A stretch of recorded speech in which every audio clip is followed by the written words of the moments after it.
Our mind is a tremendous gift where it remembers vividly every experience and every information that comes our way. Well, this can be transformed into a phenomenal imagination, but if you lose control over your imagination, if you lose the discrimination as to what is imagination and what is reality, what is future, what is present and what is past, then your mind will become your greatest enemy. Most human beings are not suffering life, they're just suffering their memory and their imagination. What happened 10 years ago, they still suffer. What may happen day after tomorrow, they already suffer. This is not about life. This is about lack of control over two most fantastic faculties that human beings have, a vivid sense of memory and a fantastic sense of imagination. Do not worry about your future. If you do your present well, future will naturally blossom. We can only work with what's on our hands right now. You cannot work with what's on your mind. You can plan for what's on your mind, but you cannot do anything about it. You can only act in the present moment. You can only handle what is there right now. Those of you who too engrossed in your own thoughts and emotions, constantly being maybe on social media or something, I think you must get rid of your phone and take a walk in the forest. If it's not possible every day, at least 1 or 2 days in a month, you might get lost somewhere. Just be in nature, all by yourself, walk, sit, observe.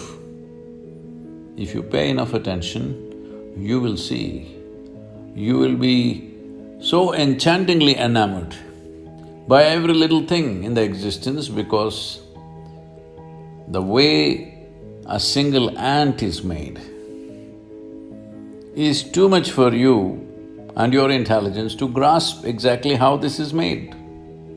Those who have not peeled their eyes to the creation get too enamored with their own mental creations, which is their thought, the juicy part being emotion. When your thought and your emotion becomes more important than the Creator's creation, that means you have become a perceptual tragedy. You have not realized the nature of life at all. We know many things, we can do many things, but we do not know anything in its entirety. So this is the nature of the existence. If you pay attention to it, naturally your own thought and emotion will sink to the background. You can still enjoy them, but you know how insignificant it is. So it's very important that if you want to experience the multifarious dimensions of life, you have to be non-serious. You become serious only because you have taken your own existence too seriously, though we exist here for a minuscule amount of time in this cosmos. This is a vast cosmos. The very planetary system, the solar system in which we exist is a speck.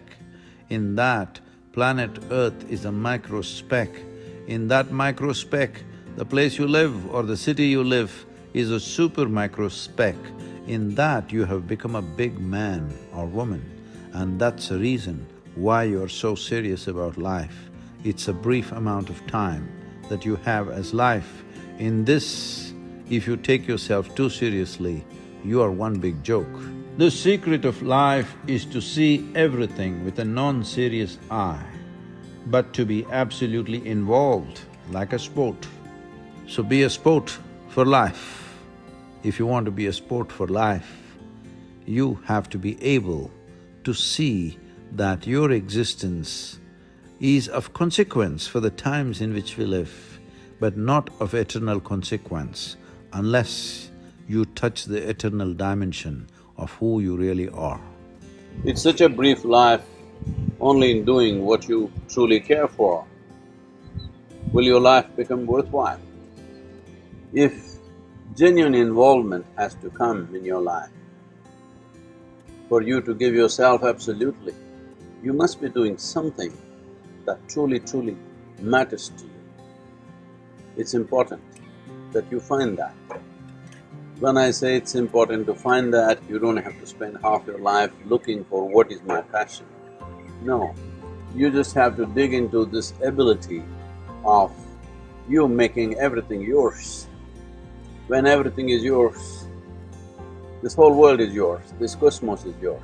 So when it is a part of you, if you involve yourself absolutely and constantly strive to create what matters to you, what you really care for, then your existence itself will be worthwhile.